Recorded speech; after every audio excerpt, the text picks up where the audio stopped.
নাহমাদুহু নুসাল্লি আলা রাসূলিহিল কারীম আম্মা বাদ আউযু বিল্লাহি মিনাশ শাইতানির রাজীম বিসমিল্লাহির রহমানির রহিম ইন্নাদ দীনা ইনদাল্লাহুল ইসলাম।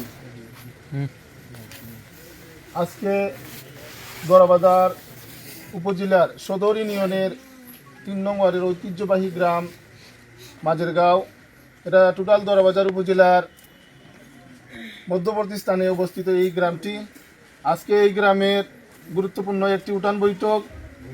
এই উঠান বৈঠকে আজকের সবার সম্মানিত সভাপতি উপস্থিত আছেন, আমাদের সদর ইউনিয়নের নেতৃবৃন্দ, দায়িত্বশীল নেতৃবৃন্দ উপস্থিত, আমার নিজ গ্রাম মাঝেরগাঁও সম্মানিত মুরব্বিয়ান, যুবক, আমার সমবয়সী সর্বশ্রেণীর ভাই ও বন্ধু, ভাই বাতিজা, সবাইকে জানাই আমার পক্ষ থেকে এবং গড়াবাজার উপজেলা ছাত্র দলের পক্ষ থেকে, কলিমুদ্দিন আহমদ মিলন সাহেবের পক্ষ থেকে সালাম, মুবারকবাদ। আসসালামু আলাইকুম।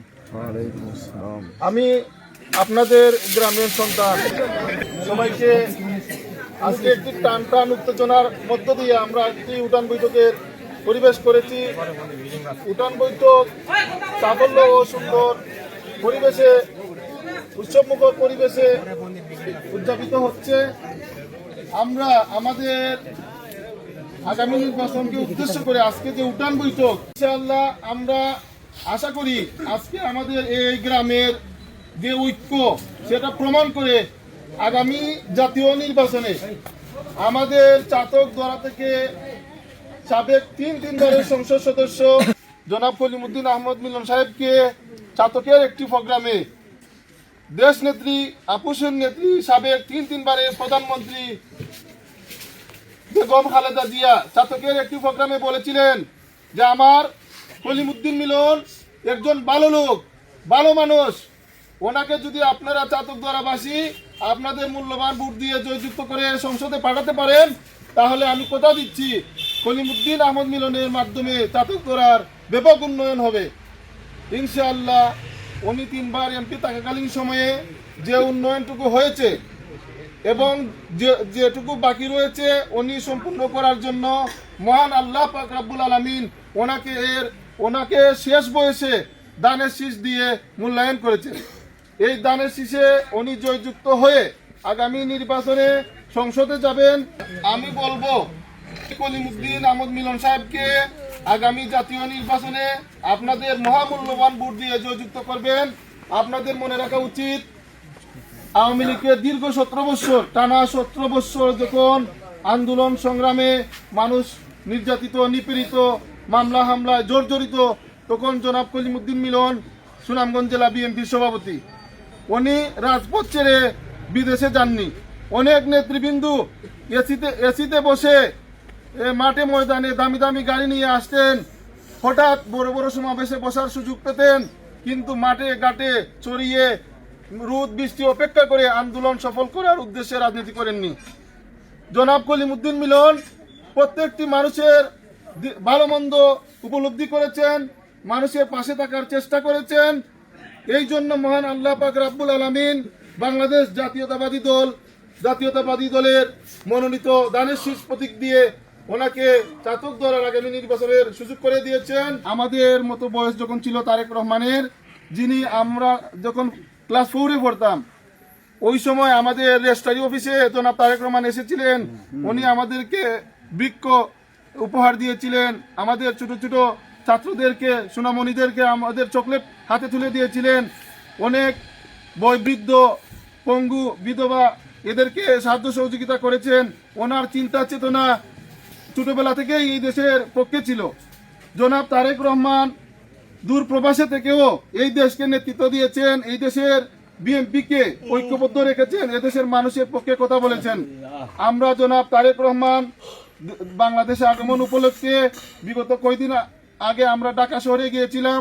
ঢাকা শহরে একজন রাষ্ট্রপ্রধানকে যেভাবে মূল্যায়ন দেওয়ার কথা, তার চেয়ে বেশি মূল্যায়ন দিয়েছে এই রাষ্ট্রের বর্তমান প্রজন্মের মানুষ। ওনাকে এমনভাবে বরণ করেছে, বোঝা গেছে উনি মনে হয় বাংলাদেশের বর্তমান রাষ্ট্রপ্রধান। ওনার এই উৎসবমুখর সংবর্ধনাকে সারা বিশ্ববাসী, বিশ্বের যত দায়িত্বশীল প্রেসিডেন্ট, বড় বড় দায়িত্বশীল গণ্যমান্য ব্যক্তি সবাই মেসেজ দিয়েছেন তারেক রহমান অভিনন্দন, আগামীর রাষ্ট্রপ্রধান অভিনন্দন। এখনো নির্বাচন সন্নিকটে, এখনো নির্বাচন হয়নি, কিন্তু তারেক রহমানকে মানুষ আগামী রাষ্ট্রপ্রধান হিসাবে দেখছেন। আমরা আগামী নির্বাচনে জনাব কলিমুদ্দিন আহমদ মিলন সাহেব জয়যুক্ত হবেন ইনশাআল্লাহ, আর জনাব তারেক রহমান রাষ্ট্রপ্রধান হবেন।